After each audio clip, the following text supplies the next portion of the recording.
Hi, it's Noelle again at Nest SoCal. I am starting our video series, part 1 of 3, about divorce lending and why that specialty is something that is crucial for you to find out about if you or somebody that you know and love is going through that process or considering going through that process. And again, I am joined by Matt Wright with Alliance West Mortgage, who's going to talk to us about some of the strategies that he can employ to help protect you when you're going through that process.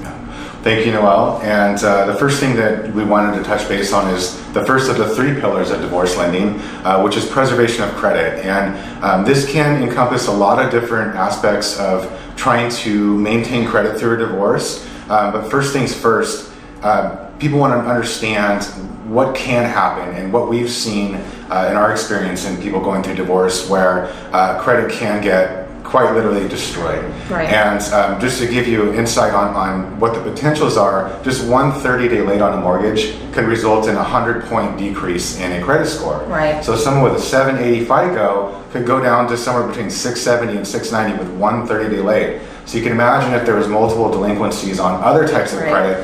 So what we look to do first is analyze the credit for this individual and find out what they have. You can imagine with a 10, 15, 20, 30 year more marriage, things get so intertwined, they really don't know what's what credit accounts they have together as joint, what they're authorized users for, what open accounts have zero balances. There's a whole bunch of different things that we'll be looking for just to let them know where they're at. So what's a tangible example of something that you've seen come up as the worst case scenario? Well, I'd say that the worst case scenario that we've seen is a line of credit, a home equity line of credit, a mortgage on a which is collateralized to a property, and both spouses didn't even realize that they had it. Well, at least one spouse didn't, and this was the spouse that was receiving the marital home through the settlement.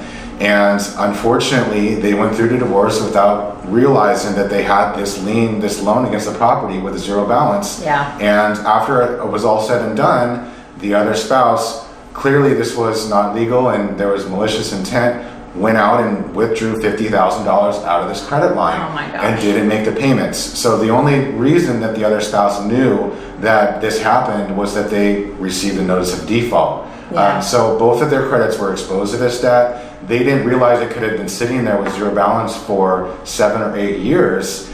And unfortunately, in this situation, this woman, in this case, her credit was completely destroyed for that reason. So we look to identify what they have and let them know, okay, this is where we're at right now. This is what we suggest that you should do, whether it be removing yourself from the account, closing the account, possibly just eliminating the possibility for the other spouse to withdraw credit. So when you close an account, that should accomplish that. Or additionally, if there's lines of credit against the property with zero balances, you probably want to close those out, or at least again just close them so that you can't access them. They may still have balances on them, but you can't take the credit out. No further draws. Right. So those are just a few things that you want to do, and people are so surprised during this process because we're telling them what open accounts they have, and they just had no idea. You know, especially this time of year where people go to the department store, they take out a Macy's card together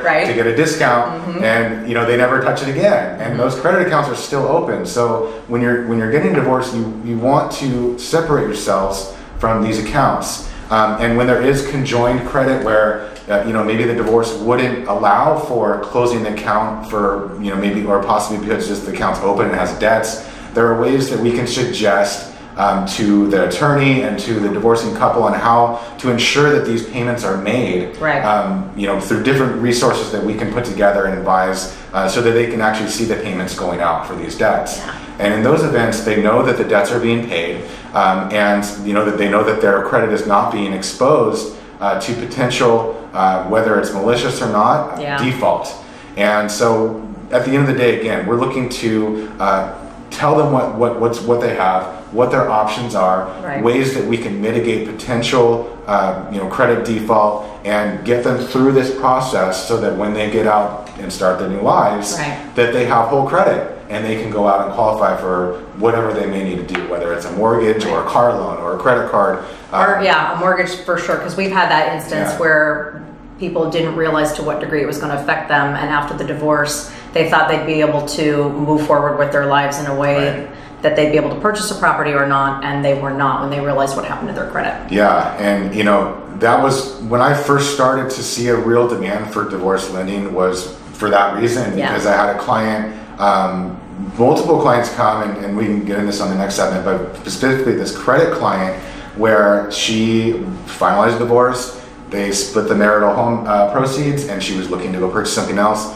But little did she know that there were multiple delinquencies within the last 6 months throughout this process that she wasn't aware of, and it prevented her from being able to purchase a home. Yeah. So we can lay that out and help people understand what they have again, how to potentially offset the potential risks of credit default, and prepare them again for the new lives post-decree. So we just want you to know what your exposure is, and that's why we're bringing this video series to you. So this is part 1 of 3, and we'll get to the next 2 parts in our next videos. Thanks so much for watching.